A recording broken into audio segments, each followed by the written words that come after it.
Oi, meu nome é Gabriele e hoje eu resolvi vir falar de um livro muito interessante que eu li recentemente que se chama Sapiens, Uma Breve História da Humanidade. Ele é muito legal porque ele dá uma visão mais ampla do que é a história da humanidade. Normalmente a gente aprende na escola cerca de 5.000 anos atrás já sobre civilizações. E esse livro, ele traz que o gênero Homo vem de muito antes disso e que teve uma série de processos que nos ajudam a entender quem nós somos hoje, o mundo em que vivemos hoje, que vale a pena estudar muito antes disso. Primeiro, em relação ao gênero Homo. É estimado que ele já existe há cerca de 2,5 milhões de anos. Ele veio de um primata. É daí que algumas pessoas falam que nós viemos dos macacos. Não é exatamente isso. É que há cerca de 6 milhões de anos atrás, uma fêmea primata teve 2 filhas. Uma é a avó uma deu origem a todos os chimpanzés e a outra é a nossa avó. Pelo menos é essa metáfora que o autor usa para explicar que nós temos ancestral em comum com os primatas, com os macacos. Não é que nós viemos de algum dos macacos modernos. Inclusive, quando eu falo nós, eu estou falando dos humanos, não só do Homo sapiens. Porque o Homo sapiens não é a única espécie de humano que já existiu. Na verdade, até bem recentemente, ainda existiam outras espécies.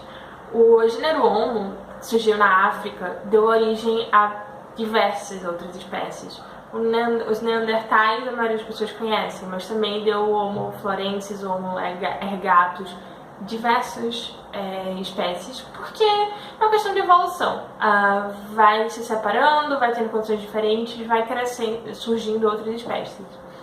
Isso não é algo que deveria ser muito surpreendente, considerando que o Homo sapiens é um animal. E a grande maioria dos animais pertence a um gênero que tem várias outras espécies. As raposas, os lobos, os ursos. Por que não o Homo, o ser humano? O que realmente nos torna diferente não é que não havia outras espécies, é que elas não existem mais.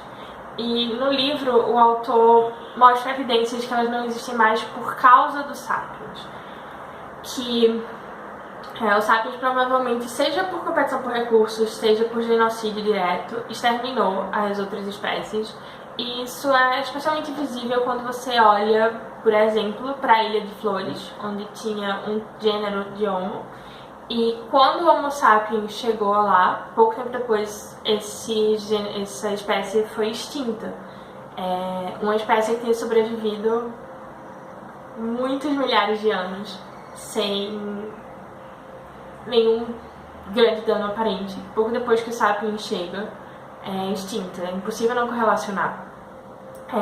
Mas uma das coisas que ele fala sobre o tempo em que essas outras espécies do gênero Homo existiram, inclusive sobre o começo do tempo dos Sapiens, é que nós não éramos tão especiais assim.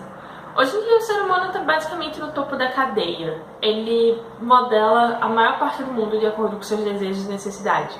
Não é nada perto disso no início da humanidade.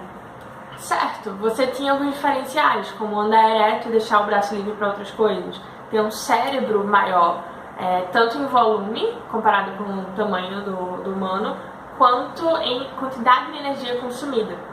Mas isso não necessariamente, também tem o polegar opositor, mas isso não necessariamente é uma grande revolução, não necessariamente nenhuma vantagem, porque a quantidade de energia que o cérebro consome faz com que o humano tenha que comer mais e faz com que outras áreas do seu corpo sejam menos desenvolvidas. Os músculos, por exemplo. Que o que realmente vai nos diferenciar acontece mais na frente. E isso ele aborda no capítulo 2, que eu vou abordar num próximo vídeo. Mas uma das coisas muito interessantes que eu descobri nesse primeiro capítulo é que o uso do fogo, cotidiano inclusive, é algo de centenas de milhares de anos atrás. Eu não sei se vocês imaginavam isso, mas pra mim foi uma surpresa. Existem evidências do uso do fogo pelos humanos de 800 mil anos atrás. Quase 1 milhão de anos atrás.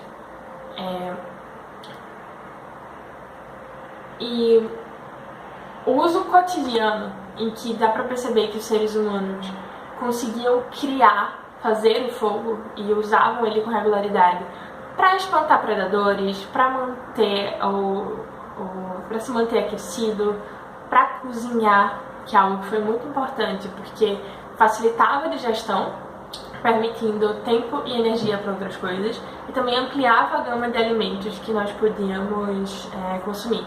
Esse uso cotidiano existe há 300 mil anos. Bom, por esse vídeo é isso. Eu queria dar uma introdução ao que o livro fala.